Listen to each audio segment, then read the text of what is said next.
नमस्कार जोहार, मैं हूं नितेश कुमार और आप देख रहे हैं सच बोल। दोस्तों, आज हमारे देश को लगभग 76 वर्ष हो चुका है आज़ाद हुए, और इन 76 वर्षों में आज भी हम लोग कहीं ना कहीं अपनी सरकार से, अपनी गवर्नमेंट से अपनी मूलभूत सुविधाएं के लिए ही मांगे कर रहे हैं। आखिर क्या कारण है कि हम लोग इतने वर्षों के बाद भी आज भी हम लोग अपनी मूलभूत सुविधाओं के पीछे ही पड़े हैं?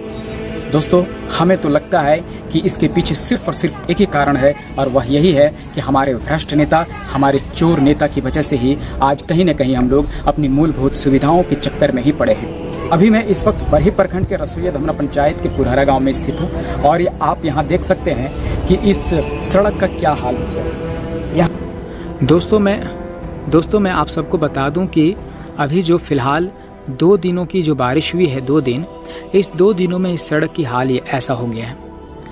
लेकिन ज़रा सोचिए, जब बारिश होती होगी और बारिश में जब लगातार बारिश होती होगी तो उस वक्त और इस रोड की हालात क्या होती होगी, आप इस बात का अनुमान लगा सकते हैं। और इस पानी की जमावड़ा होने की वजह से यहाँ पे सिर्फ और सिर्फ मच्छरों का उत्पादन ही हो रहा है और बीमारियों का घर ही बन रहा है।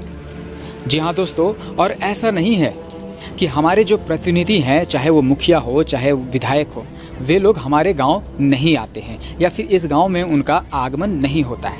ऐसी बात नहीं है, वे लोग आते हैं, लेकिन मुझे तो ऐसा लगता है कि वे लोग रोड से नहीं आते हैं, बाय रोड नहीं आते हैं, बल्कि वे लोग सीधा प्रकट होते हैं। जी हाँ, आसमान से सीधा ये लोग प्रकट होते हैं अपने चमचाओं के घर में, और चमचाओं से फिर मिलते हैं, उनकी समस्या सुनते हैं और फिर वहीं से गायब हो जाते हैं।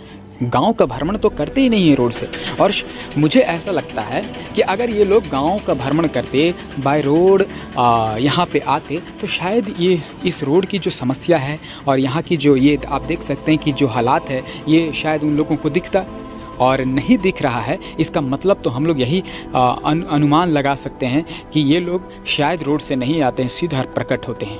क्योंकि हर 10 दिनों में मुखिया जी का तो आगमन होता ही है गाँव में, हम लोग तो देखते ही हैं। लेकिन कैसे वो आते हैं, रोड से आते हैं या आसमान से प्रकट होते हैं, ये चीज़ तो मैं कैसे बताऊं।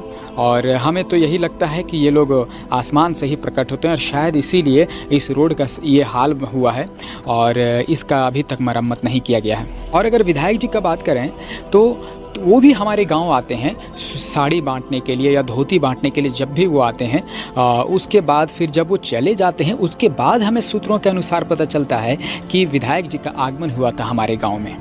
मतलब उनकी स्थिति ऐसी है, वो कब आते हैं, कब चले जाते हैं, कब प्रकट होते हैं, कब गायब हो जाते हैं, ये हमें पता ही नहीं चलता है। दोस्तों, हमें तो एक चीज़ और ऐसा लगता है कि हमारे चाहे मुखिया जी हो चाहे विधायक जी हो, ये लोग हमारे विकास के लिए नहीं बने हैं। हमें तो ऐसा ही प्रतीत होता है और हमें तो ऐसा ही लगता है, क्योंकि ये लोग अपने ही विकास में लगे हैं, सिर्फ और सिर्फ अपने ही विकास में लगे हैं। अगर मुखिया जी की बात करें तो पहले तो वो मुखिया जी बने, फिर मुखियाओं के मुखिया बने। इसमें कोई गलत बात नहीं है, बनना ही चाहिए, लेकिन उस हिसाब से हमारा विकास भी तो होना चाहिए। और अब हमें सूत्रों के अनुसार ये पता चला है कि अब विधानसभा की भी तैयारी कर रहे हैं मुखिया जी। ये इस बात में कितनी सच्चाई है ये मुझे नहीं मालूम, लेकिन ऐसा हमें पता चल रहा है। मैं विधायक जी से एक बात कहना चाहता हूँ कि विधायक जी, ऐसी आपको इस गांव से आखिर क्या एलर्जी है जो आपने पिछले 5 वर्षों में कुछ भी काम नहीं किया हमारे गाँव के लिए? और ऐसा नहीं है कि आपको वोट नहीं मिलता है इस गाँव से, आपको अच्छी खासी वोट यहाँ से मिलता ही है। अब तो 6 महीने बाद चुनाव भी होने वाला है विधानसभा की, तो बारिश से पहले कम से कम इस सड़क की, इस रास्ते की आप थोड़ा मरम्मत करवा दें, और मरम्मत करवा दीजिएगा तो आपका भी भला होगा विधायक जी, और हमारा तो भला ही भला होगा।